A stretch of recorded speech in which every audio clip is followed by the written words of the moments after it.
dipersembahkan oleh Retorika itu penting menurut Anda?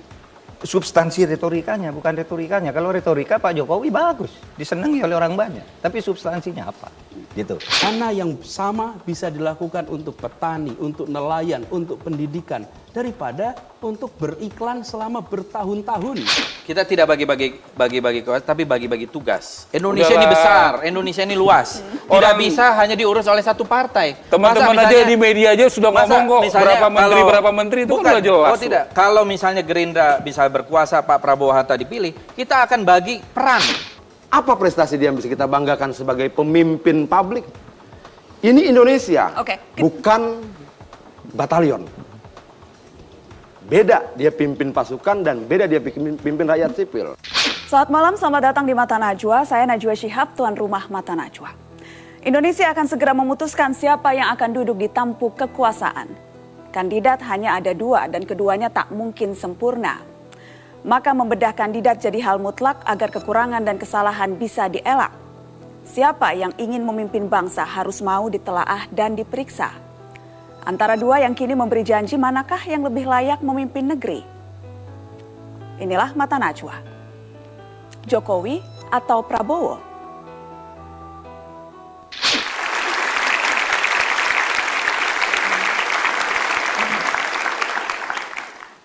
Ya, pemirsa, akhirnya setiap orang harus memilih atas pertimbangan rekam jejak, visi misi, barangkali juga untung rugi. Mengapa memilih Joko Widodo? Mengapa memilih Prabowo Subianto? Mata Najwa mengundang dua tokoh yang sudah menjatuhkan pilihan masing-masing. Muhammad Mahfud MD sebagai pendukung Prabowo dan Anies Baswedan yang menetapkan pilihan pada Joko Widodo. Selamat malam Pak Mahfud, selamat malam Mas Anies. Terima kasih sudah hadir di Mata Najwa. Saya mau ke Pak Mahfud dulu yang katanya 3 hari 3 malam galau. Dilema, bahkan sempat menangis. Sebegitu sulitnya untuk Anda memilih Prabowo sampai harus menangis? Untuk memilihnya sih tidak sulit. Tetapi ketika harus menghadapi pilihan-pilihan dan tidak mampu menjelaskan secara langsung kepada setiap kawan saya yang berbeda pandangan. Karena banyak yang menyambut baik dengan berbagai argumen, tapi banyak juga yang menyatakan jangan, Anda berisiko ke situ gitu.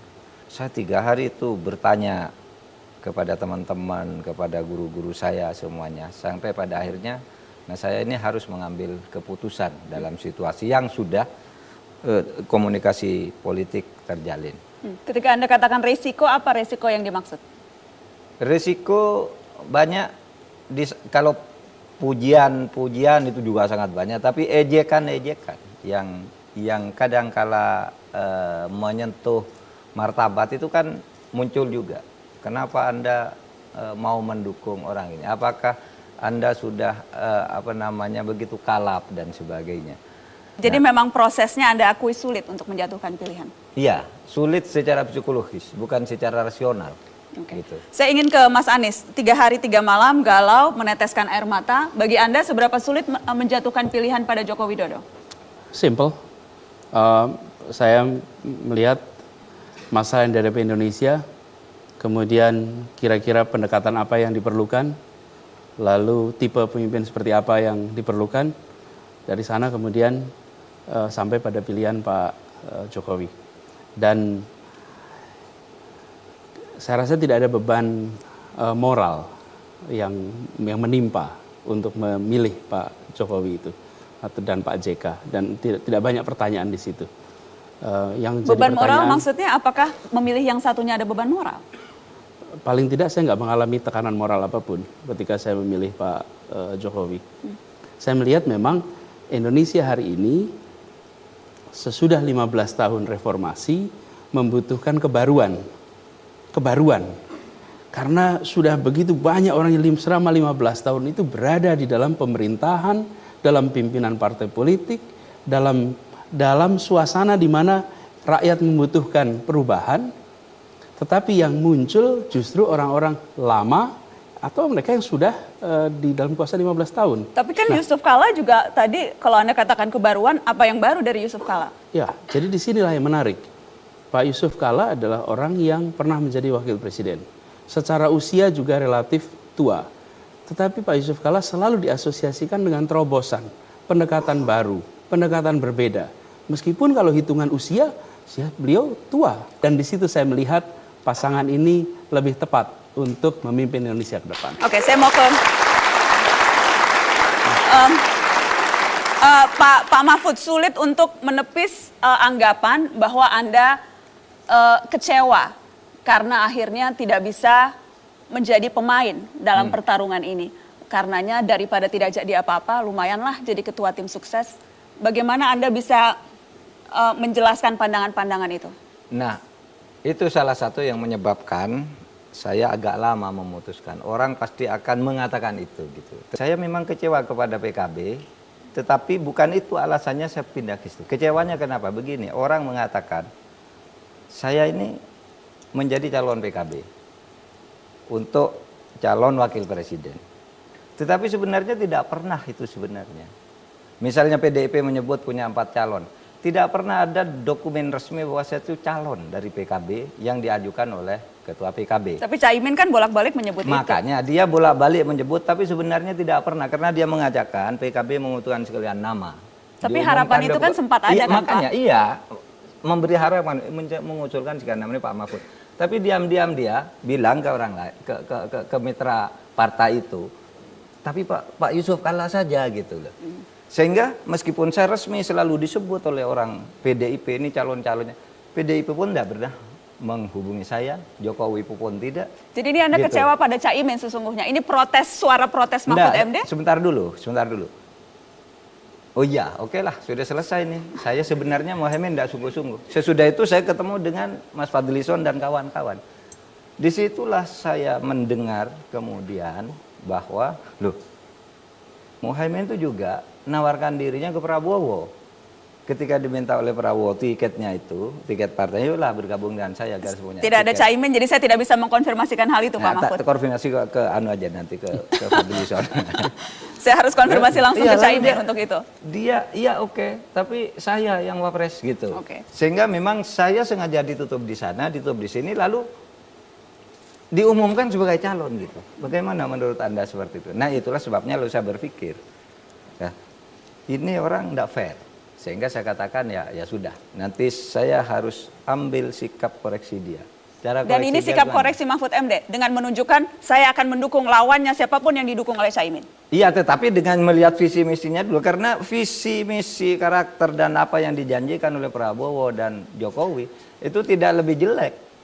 Karena saya ingat Pak Mahfud, Anda pernah menyebut ada 2 pendekatan, saya mengutip kata-kata Anda, ada 2 pendekatan yang bisa dijadikan parameter untuk menilai seseorang layak atau tidak. Visi misi itu bisa saja dibuatkan orang lain, jadi jangan lihat visi misinya. Itulah sebabnya saya lebih percaya kepada Prabowo membuat visi misinya itu sendiri, karena dia menguasai. Ketika saya tanya visinya, diskusi tentang apa ke depan, hukum. Saya berdiskusi tentang hukum dengan dia. Dia mengerti teori dan mengerti arahnya kemana. Oke. Tapi misalnya kalau ke Pak Jokowi, apa pernah ada yang berdiskusi tentang visinya? Oke, saya akan tanya, kalau gitu ukuran parameter apa? Kalau tadi misalnya kata Pak Prabowo, kata Pak Mahfud, saya sudah mengasosiasikan Anda dengan jagoan Anda Pak Mahfud. Kata Pak Mahfud, visi misi itu bisa dibuatkan, tetapi dia percaya visi misi Prabowo dibuat sendiri.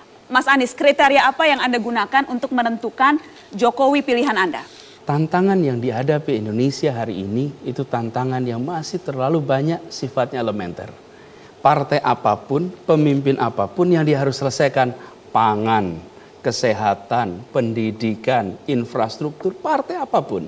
Jadi di sini agak berbeda dengan misalnya sebuah negara yang basicnya sudah beres. Lalu kemudian ada ekspresi ideologis itu di dalam visi, di dalam misi. Jadi tentu itu menjadi faktor yang perlu diperhatikan. Tapi saya melihat tidak semata-mata visi misi, tetapi saya melihat justru dengan tantangan yang ada sekarang, apakah kita mau menggunakan pendekatan yang itu terus. Menurut saya di situ faktor yang saya lihat penting. Tapi bagaimana Anda bisa yakin bahwa Jokowi juga tidak akan menggunakan pendekatan yang itu juga? Apa yang Anda telisik sehingga Anda percaya? Lihat dari apa yang dikerjakan selama ini. Cara mengerjakannya selama ini. Dan kalau kita lihat Pak Prabowo dengan Pak Hatta misalnya, Kalau bicara teksnya saya rasa cukup bagus itu. Tetapi kalau lihat perjalanan selama ini, Pak JK dan Pak Jokowi di dalam posisi apapun selalu menggunakan pendekatan yang berbeda. Orang mungkin ada yang mengkritik pendekatan-pendekatannya, tapi faktanya tidak berubah bahwa itu pendekatan yang berbeda. Nah, saya melihat itu justru penting. Jadi saya merasa jadi visi misi boleh saja sama, kurang lebih sama, dibuatkan orang atau buat sendiri, tetapi bagaimana menjalankan pendekatannya yang Anda percaya itu berbeda? Ya, saya rasa begini, visi dan misi itu tentu akan menjadi faktor penting. Dan seorang pemimpin bisa memiliki visi misi, tapi belum tentu penulisannya, penggarapannya itu selalu sendiri, belum tentu. Karena itu memang sebuah kerja kolektif. Saya melihat tidak menjadi masalah besar semata-mata soal statement misinya.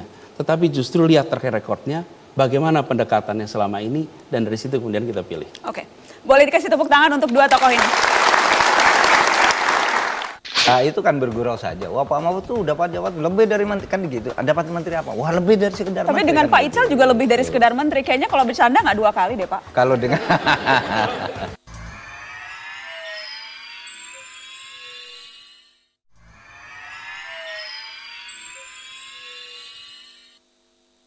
dipersembahkan oleh, didukung oleh, karena masing-masing sesungguhnya dari dua orang yang berdiri di depan kita ini, adik-adik, bapak-bapak, ibu-ibu, adalah orang yang dulu sempat menyatakan siap menjadi calon presiden dan sekarang mendukung orang-orang yang telah resmi mendaftar sebagai calon presiden. Saya ingin tanya, seberapa Anda, Pak Mahfud, merasa bahwa Prabowo akan lebih siap mengukur dari persiapan yang Anda lakukan sendiri? Seberapa Prabowo akan bisa lebih siap menjadi presiden dibandingkan Jokowi? Dan nanti pertanyaan yang sama kepada Mas Anies. saya kira kalau dari sudut implementasi kebijakan dan mengontrol perjalanan bangsa ini secara terencana, saya kira Pak Jokowi lebih siap, Pak Prabowo lebih siap. Karena begini, kita lihat di setiap pidatonya itu berisi visi kenegaraan. Tapi kalau Anda dengar pidatonya Pak Jokowi, di mana dia pernah bicara Indonesia ke depan itu apa? Dia saja hanya mengatakan, saya mau kerja. Udahlah itu nanti, itu kan sudah ada yang ngurus. Saya akan kerja. Jadi Anda Cuma mengukur gitu. dari cara menyampaikan pandangan? Oh iya dong, penting. Retorika itu penting menurut Anda? Substansi retorikanya, bukan retorikanya. Kalau retorika Pak Jokowi bagus, disenangi oleh orang banyak. Tapi substansinya apa? Gitu. Mas Anies, seberapa Anda yakin Jokowi bisa lebih siap menjadi presiden dibandingkan dengan Prabowo? Ya, nomor satu saya ingin garis bawahi, kita tidak sedang mencari orang sempurna. Itu nomor satu. Dan pemilihan presiden ini bukan mencari orang sempurna untuk dijadikan presiden. Hari ini kenyataan politik menunjukkan kita punya 2 pasangan. Lalu di situ kemudian saya melihat 2 pasangan ini dalam konteks Indonesia. Jadi bukan melihat dua-duanya saja dalam ruang hampa. Lalu dibandingkan satu sama lain dalam ruang hampa, tidak. Oke Mas, tapi kalau tadi Pak Mahfud MD mengatakan bahwa bagaimana cara menyampaikan substansi dari retorika. Kalau Anda setuju tidak itu harus menjadi salah satu ukuran untuk menilai kesiapan? Oh ya, saya rasa kalau bicara kesiapan, tentu tentang visi, tentang misi, tentang rencana kerja. Jadi sekarang kenapa menjadi pertanyaan, termasuk pertanyaan kepada calon-calon yang sekarang ada, karena tidak ada proses itu. Yang kita lihat adalah Pak Jokowi sebagai gubernur, kemudian Pak Prabowo sebagai pembina partai yang selama ini memang kemana-mana pidatonya soal Indonesia. Karena Pak Prabowo memang sudah berikhtiar untuk jadi presiden bertahun-tahun lamanya. Rasanya iklannya sudah cukup panjang di media. Saya jadi malah, sudah lebih hafal begitu ya? Satu lebih hafal dan sudah jelas saya mau jadi presiden. Gitu. Bertahun-tahun kampanye karena itu semua orang pernah mendengar apa yang dikatakan Prabowo. Kalau yang satu selama ini gubernur.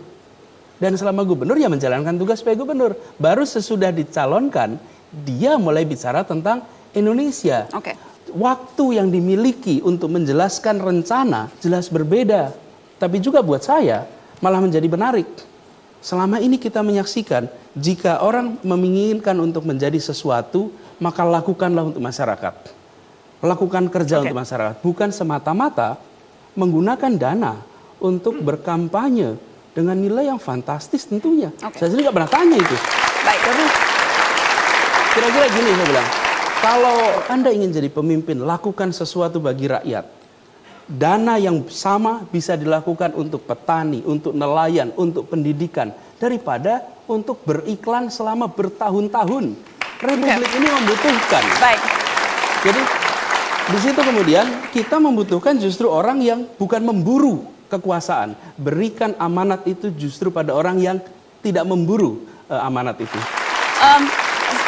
Saya ingin tanya sesuatu yang personal kaitannya dengan dua tokoh ini. Pak Mahfud, saya waktu itu agak kaget ketika membaca headline Jawa Post. Saya ingin tunjukkan juga ke pemirsa di rumah dan juga penonton di studio. Dijanjikan jabatan lebih dari menteri. Mahfud MD jadi ketua tim pemenangan Prabowo. Saya kagetnya dua hal, Pak. Pertama, saya bertanya-tanya apa sih yang lebih dari menteri? Terus yang kemudian kedua, kesannya ini seolah-olah memang akhirnya transaksional. Belum lagi yang ditawarkan jadi lebih dari menteri bukan hanya Pak Mahfud loh. Pak Ical juga katanya ditawarkan lebih dari menteri. Nggak ada jabatan lebih dari menteri itu. Yang mengatakan Anda loh Pak, ini kutipan kutipan Anda ada di halaman sebelumnya ada. Anda baca Pak enggak itu? Enggak, bukan saya yang mengatakan, itu Mas Duki Baidawi. Mengatasnamakan saya. Di kutipan Jawa Post disebutkan dia pokoknya jabatannya lebih dari menteri. Iya, makanya lebih dari menteri itu tidak ada jabatan lebih dari menteri. Jadi apa yang ditawarkan ke Anda? Oleh sebab itu tidak mungkin karena jabatan menteri, karena di atas menteri itu tidak mungkin saya peroleh. Di atasnya itu kan wakil presiden dan presiden gitu. Maksud saya apa? Ada kesamaan visi. Jadi yang salah menawarkan itu siapa? Ada salah persepsi dari tim Anda untuk memahami apa Pak Prabowo yang salah menawarkan? Nggak, itu kan bergurau saja. Wah, Pak Mahfud tuh dapat jabatan lebih dari menteri, kan gitu. Dapat menteri apa? Wah, lebih dari sekedar menteri. Tapi dengan kan Pak Ical juga lebih dari sekedar menteri. Kayaknya kalau bercanda nggak dua kali deh, Pak. Kalau dengan... Nggak, begini, saya katakan kalau soal jabatan menteri yang terpokok hanya beginilah. Saya ini mewakili warga NU. Saya bilang, ada kekhawatiran sekarang di kalangan warga NU. Itu koalisinya Pak Prabowo itu nggak ada NU-nya. Gitu. Padahal NU itu punya kebanggaan selama ini terhadap Departemen Agama. Saya cuma bilang ada orang P3, masa P3 tidak NU? Iya, ya belum campuran. Dimarahin Pak Ahmad Yani nanti, Pak. Antara NU Parmusi.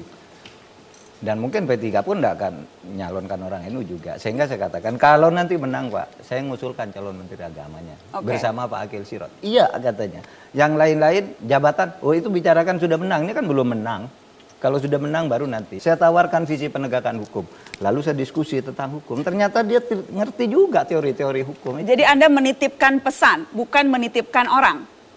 Bukan menitipkan orang. Bahwa itu nanti akan dengan sendirinya seperti tadi. Oh ya, berarti menitipkan orang juga Menteri Agama itu, dan Pak. sebagainya. Iya. Dan itu... Dan jabatan ketua tim sukses itu kan bukan jabatan yang main-main, Pak Mahfud. Itu juga bagian dari pembicaraan mau mendukung asal dapat jabatan ketua tim sukses tidak? Mau mendukung asal jabatan ketua. Enggak, ketika ditemui justru pertama kali saya diminta jadi tim sukses itu. Langsung menjadi ketua? Iya, ini ada Pak Fadlizon. Bahkan begini, Pak Mahfud, di hati kami itu wakil presiden yang paling tepat Pak Mahfud. Tapi tiketnya enggak pernah diberikan. Gitu. Sehingga kami ngambil yang punya tiket. Wah, ini bisa bahaya dan saya harus konfirmasi ke Fadlizon nanti. Karena kalau dalam hatinya sesungguhnya mau Pak Mahfud bukan Hatta Rajasa, belum sudah pecah ini berarti. Ya enggak tahu, terserah, tanyakan nanti. Tolong ingatkan saya untuk menanyakan itu ke Pak Fadlizon. Tolong ingatkan saya untuk menanyakan itu. Tanyakan saja nanti, apa benar atau tidak. Baik, Mas Anies, kita juga ada surat yang kemudian Anda sebar ke tim turun tangan. Ada mengapa memilih, judulnya kurang lebih seperti itu. Pilpres, boleh di sinilah saya merasa pasangan lebih sesuai, mereka berdua tidak sepenuhnya kombinasi kebaruan dan sebagainya. Tetapi yang menarik Mas Anies ketika kemudian Anda katakan, Anda sebutkan membantu orang baik. Ya. Apakah itu artinya kandidat lain tidak baik? Ya. Saya rasa dua-duanya sama-sama mencintai Indonesia. Mereka ingin melakukan sesuatu untuk Indonesia. Dan di sini saya selalu menggarisbawahi, jangan ambil posisi diam, mendiamkan. Lihat pileg kemarin. Mereka-mereka yang baik itu akan kalah jika orang-orang lain memilih untuk diam. Karena itu kita harus bantu. Nah, saya mendefinisikan orang baik itu tidak mudah. Tetapi paling sederhana katakan orang yang tak bermasalah, kompeten dan baru. Itu yang kemudian saya melihat dalam figur mereka ada. Tidak masalah maksud Anda? Ada hal yang dipertanyakan. Misalnya?